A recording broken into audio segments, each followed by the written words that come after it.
Here on location in the lab today, talking about the water meter. One of the nice features about the 1-inch clack valve is it's got a water meter built in, so we don't need a separate water meter connecting for load-based regeneration.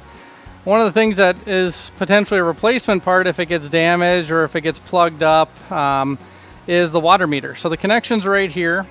We can unscrew this nut here, and you may need a screwdriver to pry this out, but pull this out and you can see that it's a little paddle wheel here that spins when water flows through it. This can get gummed up if it's sat for a long time and there's biofouling, or if anything bypassed through or flushed back through the back end, this could potentially get clogged. So this is a replacement part. This is something that can be replaced or cleaned. Tends not to need to be replaced, but something to just look at to make sure it's spinning and free moving, so you can make sure you're getting soft water.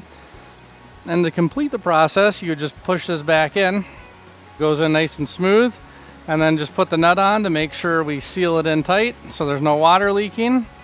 And that's how you can expose and work on and potentially replace your water meter.